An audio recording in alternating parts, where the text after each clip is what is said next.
Bonjour à tous, chers téléspectateurs, bienvenue sur Equinox Télévision, bienvenue à cet autre rendez-vous de la revue des grandes unes sur votre télévision avec nos invités qui sont déjà bien installés et que nous allons retrouver dans quelques minutes, le temps pour nous de revisiter donc les grandes unes parues ce matin. Et on va démarrer avec la nouvelle expression qui titre ce matin sur la crise anglophone, la nouvelle expression qui s'interroge sur l'absence de Paul Biya du côté de Londres en Angleterre pour la tenue du sommet du Commonwealth. Le président de la République qui n'ira donc pas à la rencontre des chefs d'État et de gouvernement de cette institution à sa place. C'est le Premier ministre chef du gouvernement, Philemon Yon, qui représente le Cameroun. Le journal qui rappelle que Patricia Scotland, la secrétaire générale du Commonwealth, en visite au Cameroun en décembre 2017 dernier, avait préconisé dans le cadre de la crise anglophone que l'issue du dialogue soit adoptée ou que la solution du dialogue soit adoptée entre les différentes parties pour la résolution de cette crise anglophone. Malheureusement, le Cameroun et le gouvernement en place semblent n'avoir pas privilégié cette option et le journal La Nouvelle Expression croit ce matin que ceci pourrait justifier l'absence de Paul Biya de ce côté-là, lui qui a été pourtant très actif sur la scène internationale ces derniers mois, tel que le rappelle le journal avec notamment sa présence au sommet de Paris ou encore sa présence au sommet des Nations Unies ou sa récente visite du côté de la Chine. La crise anglophone qui aura donc finalement, selon le journal, empêché à Paul Biya d'effectuer ce déplacement.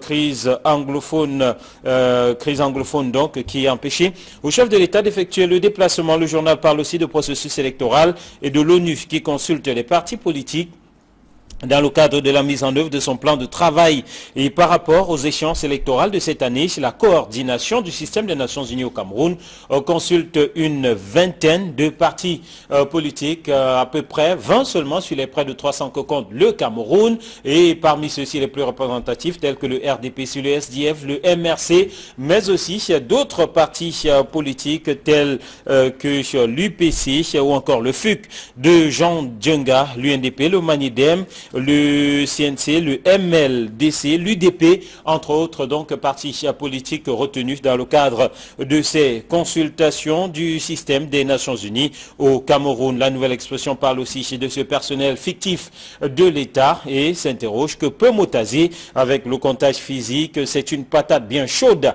entre les mains du nouveau ministre des Finances. Affaire Tiamchou contre Minkaf, les casseurs livrés à la gendarmerie. Le journal La Nouvelle Expression qui rappelle donc cette affaire qui fait des émules du côté de Kribi, cette affaire de litige foncier dans laquelle voilà, est impliqué le ministère du domaine et des affaires foncières opposé donc au sieur Tchantchou et selon le journal, après enquête, des arrestations font l'actualité dans le cadre de ce litige foncier à Kribi. Info Matin par ce matin de désinformation quand la rumeur ferme l'aéroport de Douala.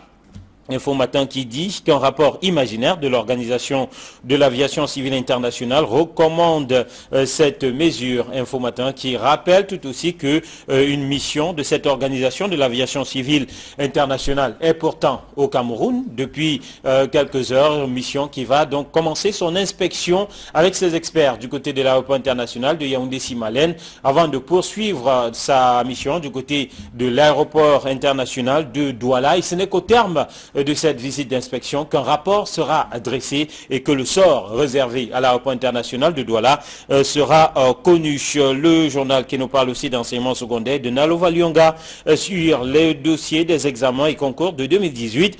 4 thèmes y afférents seront abordés au cours de la concertation de ce jour pour permettre à la MINESEC de procéder aux réglages nécessaires. Le journal L'Œil du Sahel parle du deuxième pont entre le Cameroun et le Tchad. Deuxième pont dont le début des travaux est annoncé pour 2018 pour un financement de 29,6 milliards de francs CFA après le pont de Guidil. C'est donc le pont de Yagua-Bongor du côté du Tchad qui va être lancé en juin 2018 après que le chef de l'État ait autorisé un prêt pour le financement de ces travaux à 29,6 milliards de francs CFA au total donc pour cette première partie. Le journal Le Point ce matin parle d'informations confidentielles. Comment Mebengo voulait renverser, voulait évincer Biya. C'est la une de ce journal qui fait savoir que tout était presque prêt depuis plusieurs mois pour que ce scénario puisse être mis en place. Seulement le remaniement, le réaménagement du gouvernement le 2 mars dernier est venu sonner le glas de ce destin aux allures fragiles. Les révélations dans les colonnes de ce journal ce matin. Repère nous parle de l'aéroport international de Douala. Réhabilitation de l'aéroport international de Douala. 30 milliards de francs CFA en fumée. Le journal qui revient sur l'ensemble des travaux engagés il y a de cela quelques mois, qui avait d'ailleurs valu la fermeture par 2 fois de cet espace aéroportuaire pour des travaux de réhabilitation. Mais aujourd'hui, l'aéroport est dans un état des plus vétustes, nous rappelle le journal qui conclut donc à ces 30 milliards d'investissements partis tout simplement en fumée. Le soir, Trey Hebdo parle de bilan satisfaisant pour Marcel Niat Ndifendi. Le soir qui croit savoir que simplement parce que le bilan a été satisfaisant, eh bien, le chef de l'État a choisi de renouveler sa confiance au monarque du Ndé en le nommant à nouveau sénateur, et c'est dans la perspective de sa désignation comme président du Sénat que des réseaux mafieux se sont mis en branle pour ternir son image, dit le journal Le Soir ce matin, qui parle aussi d'opération épervier, ces cas qui préoccupent le tribunal criminel spécial. Le journal revient sur les cas de ces ministres, directeurs généraux, ex-ministres entre autres, qui sont sur la table du tribunal criminel spécial. Le quotidien de l'économie parle de l'aéroport de transport aérien ce matin et de cet audit de l'aéroport de Douala qui provoque la psychose dans les milieux d'affaires. Les opérateurs économiques craignent un fort manque à gagner si la principale porte d'entrée au Cameroun et de la sous-région Afrique centrale venait à être fermée. Mutation s'intéresse ce matin aux nominations des sénateurs. Ce qui s'est passé, nous dit le journal, entre le RDPC et le SDF. Le journal Mutation propose donc une enquête ce matin sur certaines tractations avant le décret présidentiel. Le journal qui croit savoir qu'il y a eu de nombreuses tractations entre les deux partis pour la nomination des sénateurs. Le journal qui évoque aussi l'épisode des sénatoriales de 2013. Le Messager ce matin s'intéresse aux fonctionnaires fictifs. Pourquoi le ministre des Finances organise la traque? Selon le Messager qui s'appuie sur des sources digne de foi, plus de 21 000 fonctionnaires imaginaires sont recensés à ce jour. Or, le Cameroun s'est engagé auprès de ses partenaires internationaux à un certain nombre de réformes budgétaires à l'échéance du 3e trimestre 2018. Et puis Cameroun Tribune pour sortir qui parle des PME, de ceci relativement à la relance de l'économie. Les PME aux petits soins, dit Cameroun Tribune, qui ajoute qu'après le paiement de 32 milliards de francs CFA d'arriérés aux acteurs de ce secteur sur instruction du chef de l'État et la promesse de l'amélioration de leur accès au crédit bancaire, un centre de développement des PME leur est désormais dédié, fruit du partenariat entre le JICAM et le Bureau international du travail. Il a été inauguré à Douala hier. Et sur ce plateau, nous accueillons donc nos invités. Driss Lisson, bonjour à vous et bienvenue. Bonjour Erebassia, bonjour à tous les téléspectateurs. Jean-Baptiste Sipa, bonjour, bienvenue. Bonjour Henri et bonjour à nos téléspectateurs. Et on démarre donc avec la crise anglophone qui est une fois encore à la une du journal La Nouvelle Expression. La crise anglophone est une conséquence, l'absence de Paul Biya au sommet du Commonwealth. Vous voyez la crise anglophone justifier cette situation, Idriss? Oui, bon, c'est un des éléments de justification. Mais il faut dire qu'on n'a pas été habitué déjà à ce que le chef de l'État se déplace assez. Donc pour ceux-là qui savent qu'il est très souvent resté au palais des Toudi ou bien au Vomeka, n'est pas allé à Londres pour ce sommet de Commonwealth n'est pas une surprise. Bon, maintenant, quand on lit l'article de la Nouvelle Expression, on se dit quand même que ces derniers temps, le chef de l'État a été très actif sur le front international. Bon, c'est vrai que c'est un lion, hein, mais il a mangé assez peut-être de cola et tout ça, est très solide ces derniers temps, très mobile, il a bougé longtemps. On se serait attendu qu'il se déplace pour Londres, mais vu que la secrétaire générale du Commonwealth est passée ici l'an dernier. En décembre 2017. Voilà. Et elle a fait quelques recommandations. Est-ce qu'il aurait été judicieux pour les chefs de l'État de se rendre là-bas et quand on lui poserait la question où est-ce que vous en êtes et qu'il ne puisse rien donner comme élément probant à la suite des recommandations du Commonwealth, je pense qu'il aurait, ça aurait dû l'embarrasser. Donc, quand on lit l'article, on se dit que il a évité cet embarras et il a demandé au Premier ministre de le représenter. C'est lui-là même qui a fait le tour de ces régions. Sûrement, il aura des éléments, assez d'arguments pour expliquer au Commonwealth où est-ce que nous en sommes. Mais la vérité est que rien n'a presque bougé. Et lorsqu'on suit dans la presse un peu ces jours-ci, lorsque le ministre de l'administration territoriale dit qu'il n'y a pas à négocier avec les sécessionnistes, le dialogue est impossible. Il n'est même pas à prévoir, envisageable. Donc, c'est pour dire que je pense que le chef de l'État n'est pas allé, ça entre dans sa ligne, mais le Premier ministre sûrement va donner des explications, mais il n'y aura rien à attendre de ces travaux. Alors, Jean-Baptiste Sipa, est-ce que la même question, la crise anglophone peut suffire à justifier cette absence de Paul Biya dans ce sommet des gentlemen? Je dirais oui et non. Oui, parce que M. Biya n'aime pas aller dans les sommets où il pressent qu'il sera interpellé. Il aime le genre de sommet où il fait son discours, on applaudit et puis ça s'arrête. Comme les Nations Unies ou la COP 21, des histoires comme ça. Il va faire un discours qui est préparé ici, il va le lire et puis bon, on va applaudir, il y aura, personne ne va l'interpeller. Le débat peut continuer, c'est pas son affaire. Quant au Commonwealth, Club de gentlemen. Le Commonwealth, la secrétaire générale est venue ici au Cameroun proposer que le gouvernement organise un dialogue avec les populations anglophones. Ça n'a pas été fait et on voit d'ailleurs les conséquences aujourd'hui. Le mouvement sécessionniste qui ne représentait rien en fin 2015 ou en 2016 a maintenant organisé une guérilla dans toute la région où on voit comme la semaine dernière ou en fin de semaine des dizaines de milliers de populations qui sont obligées de quitter de chez eux, de traverser, de fuir pour aller de tous les côtés. Bon, pendant que le MINA dit que le dialogue n'est pas envisageable. Mais pour revenir à comment je pense que ce que le journal dit est une simple présomption. Parce que même dans l'état normal des choses, M. Biya n'est pas obligé d'aller à un sommet s'il peut désigner un représentant compétent.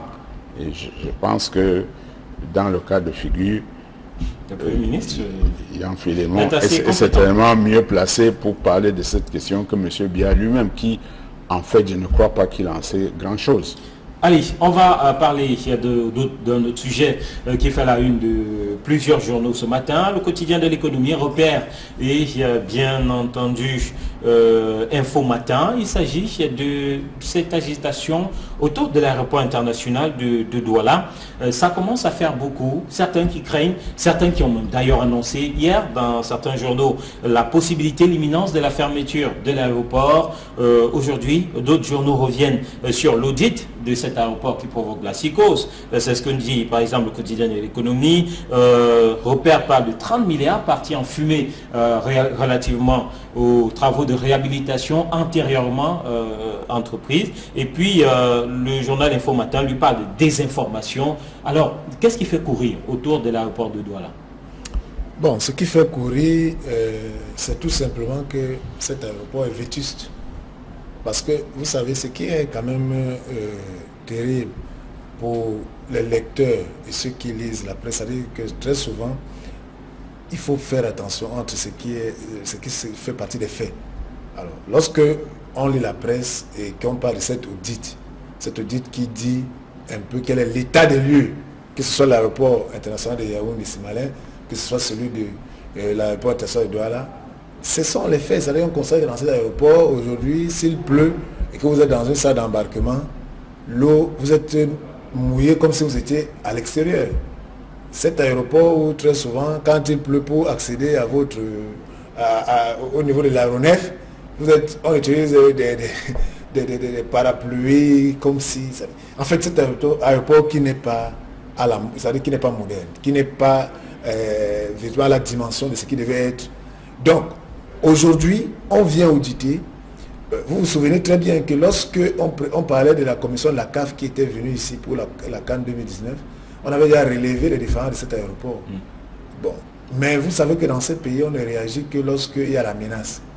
C'est ça, un pays qui est essentiellement toujours dans la défensive, essentiellement toujours en train de justifier l'injustifiable. Mais c'est visible et palpable que cet aéroport, et Repère le dit, l'an dernier, on a fermé 2 fois de suite pour réhabiliter. Bon, on va dire que c'était la piste, parce que c'était la piste et une partie de l'aéroport, mais pourquoi ne pas faire une réhabilitation complète? Parce qu'aujourd'hui, lorsque vous allez dans cet aéroport, vous avez l'impression, on vous dit que ça a été une partie de l'aéroport a été réhabilitée, vous ne pouvez pas croire à cette affirmation. Mais il faut aussi être d'accord sur le fait que la piste aujourd'hui répond pratiquement aux normes internationales et que la vétusté s'observe malheureusement essentiellement au niveau des bâtiments, d'où ce titre de repère, 30 milliards partis en fumée. Oui, mais la piste ne constitue pas un aéroport. On peut créer une piste d'atterrissage ou de décollage n'importe où, même dans la forêt. D'ailleurs, il me souvient qu'il y a un Français qui avait un aéroport quelque part dans le sud de là-bas pour venir traiter les questions de fer, de diamants et de pétrole.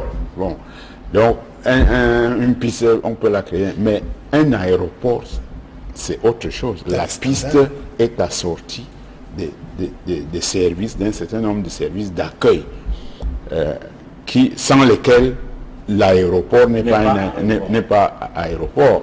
Et entre autres choses, le hall d'accueil, les comptoirs des billets, les couloirs pour aller aux avions, les toilettes, tout ça, la salle d'embarquement, tout ça est constitutif de l'aéroport. Lorsque les passagers sont dans une situation d'inconfort dans le hall d'embarquement, vous ne pouvez pas parler d'aéroport. Quant aux 30 milliards qui ont été dépensés, bon, c'est scandaleux que 30 milliards soient dépensés pour réhabiliter une piste d'atterrissage qui existe déjà, pas pour en construire une autre, mais pour réhabiliter celle qui existe. Sauf que au Cameroun, et une partie des bâtiments. Sauf que au Cameroun, ça ne surprend plus personne. Les projets sont évalués par milliards, et ces milliards, le nombre de ces milliards sont à la dimension des ambitions de ceux qui initient le projet pour renflouer leur compte. Vous savez que le plus gros problème des grands projets au Cameroun, qui ne correspond d'ailleurs presque jamais aux besoins du pays, des populations, c'est qu'on les conçoit en fonction des commissions qu'ils vont permettre d'empocher. Voilà qui est dit. Alors, le quotidien de l'économie parle de cet audit de l'aéroport de Douala qui provoque la psychose dans les milieux d'affaires. Ça veut dire que la menace est réelle et surtout le manque à gagner pourrait être important puisque du côté de Info Matin, on parle d'une mission d'inspection de l'Organisation de l'Aviation Civile Internationale qui est là, qui va auditer, inspecter du côté de Yaoundé et puis du côté de Douala. Ça suscite des frayeurs, des craintes dans les milieux d'affaires, comme dit le quotidien de l'économie. Mais bien sûr, en fait, dans les hommes d'affaires, les opérateurs économiques ont le droit d'être inquiets. Parce que, vous savez, si vous regardez un peu l'aéroport de Douala, qui est cette porte d'entrée de l'Afrique centrale, et ces hommes d'affaires, vous savez qu'aujourd'hui, il y a la possibilité, certaines compagnies ont fait la possibilité d'aller, de quitter ici le matin, d'aller à un rendez-vous à 11h et de revenir le soir dans son pays et faire même 2 ou 3 pays de la sous-région en une journée, parce que c'est cette facilité de communication. Et imaginez-vous que cet aéroport soit fermé pour les hommes d'affaires, comme ils font la veille. hein, et pour eux, ce sera un scandale et ce sera une perte énorme. À un moment où le pays est dans une situation où on dit, entre-temps, il déclare, hein, le gouvernement déclare qu'ils se battent pour améliorer le climat des affaires, pour faciliter les relations, pour que les opérateurs économiques s'en sortent, les investisseurs se trouvent leur compte. Mais entre-temps, les faciliter, ce gouvernement n'arrive pas à le faire. Est-ce qu'en 2018, vous êtes d'accord avec moi, on devrait être là à supputer du fait qu'on va fermer un aéroport, on ne va pas le fermer. Hein? C'est vrai qu'il faut matin pas de désinformation. Justement. Non, mais désinformation, bon, ils peuvent le dire, mais est-ce qu'on va empêcher à ce Parce que, face à un audit, la rumeur ferme l'aéroport de Douala? Non, mais en fait, c'est que la presse n'a pas dit que... La presse a dit que l'aéroport était menacé de fermeture. Et sous la menace, parce que lorsque ces opérateurs économiques, ces hommes d'affaires qui eux-mêmes utilisent cet aéroport pour les voyages, eux-mêmes sont mal à l'aise. Aujourd'hui, le doyen disait que le hall d'accueil, les couloirs, les salles d'embarquement sont toilettes presque inexistantes et même complètement noyées. Mais je vous assure, la réalité est tellement palpable que c'est normal que les hommes d'affaires s'inquiètent parce que pour eux, si déjà l'organisme international vient auditer, ça veut dire que ce qu'ils verront va les pousser vraiment à dire fermer cette histoire. Donc c'est ça qui est la question. Et donc comme Info Matin parle de ce rapport attendu de l'Organisation de l'Aviation Civile Internationale qui inspecte à Yaoundé puis à Douala, à quoi s'attendre dans ce rapport, doyen? Mais si les enquêteurs ne sont pas corrompus, ils établiront l'état des lieux, hein, réellement, et cet état des lieux permettra de déterminer si on ferme le ou les aéroports ou si on ne ferme pas. Et donc, parler de la rumeur qui ferme les aéroports et de désinformation, je crois qu'il s'agit là d'une prise de position disons, affective, parce qu'en réalité, le simple fait d'annoncer, voilà, le simple fait pour des utilisateurs de se plaindre de l'inconfort ne signifie pas une fermeture. Et l'espérance qu'un audit va être fait pour permettre qu'on améliore l'aéroport, ça n'établit pas sa fermeture. Je ne vois pas où la rumeur ferme l'aéroport. Et puis je veux quand même dire, il y a une menace qui est réelle puisque les faits sont établis. Quand on allait réparer la piste, il y avait des trous, des trous sur la piste. On les a réparés. On ne pouvait pas réparer sans fermer l'aéroport. Maintenant, si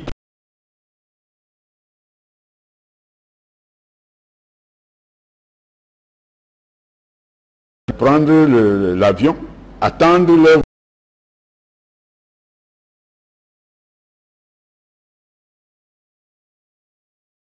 se plaignent. Ah, ok. Alors,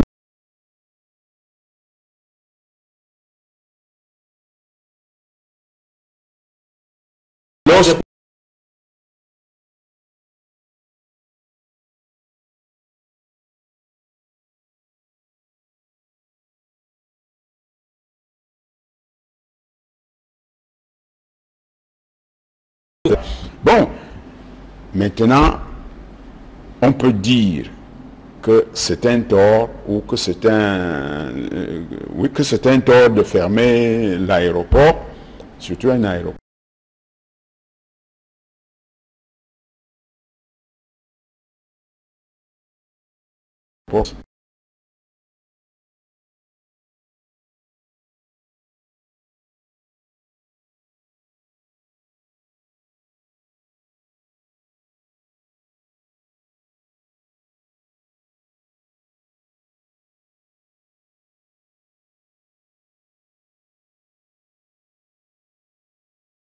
D'un bâtiment, plein d'aspects.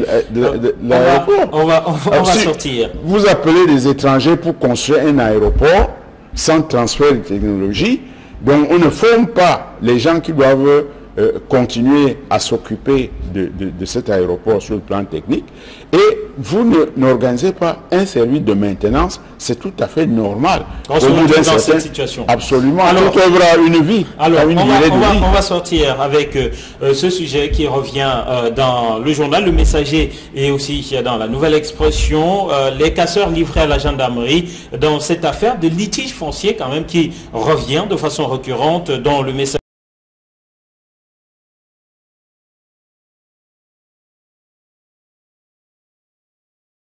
Qui dure, qui revient depuis plusieurs semaines, des mois même dans la presse, sans qu'une solution ne soit trouvée. Comment est-ce qu'on peut expliquer une telle situation, Idriss?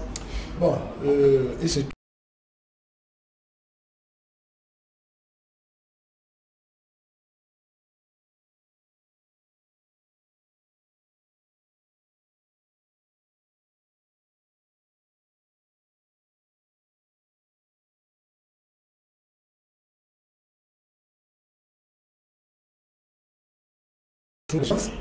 nous sommes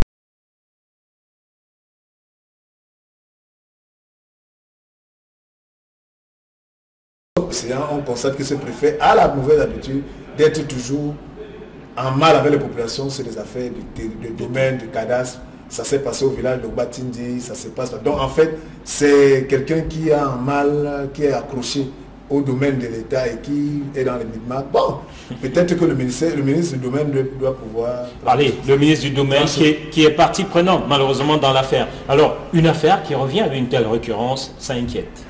Bien sûr, ça inquiète, mais je crois qu'au départ, on sait ce qui se passe. C'est-à-dire que ce sont les épiphénomènes d'une coutume prise au Cameroun qui consiste pour... attribuer un titre foncier, l'annuler, essayer de le réattribuer. Au départ, vous avez des collectivités locales qui sont les propriétaires naturels d'un domaine. Puis vous avez des gens, des populations qui s'installent, qui achètent des parcelles et qui s'installent comme personne n'est formée aux formalités d'achat, d'acquisition de terrain et de propriété. Les gens achètent et s'installent. Puis un jour, vous avez un haut fonctionnaire ou un grand capitaliste, un opérateur économique qui vient et qui achète ces mêmes terres par-dessus la tête de tout le monde et qui se fait établir un titre foncier postérieur, bien entendu, aux autres titres fonciers qui existent. Donc, l'administration, on va conclure, malheureusement, fuit devant ses responsabilités. L'administration qui est aussi présentée comme complice dans cette situation. Voilà, merci. Et qui aime l'évitement. Nous sommes dans il y a une politique d'évitement au Cameroun. Merci doyen Jean-Baptiste Sipa, merci Idriss Lisson, merci à vous qui êtes restés en notre compagnie. Rendez-vous pris pour demain pour un autre numéro de la revue des Grandes Unes. Très belle suite des programmes sur Equinox Télévision.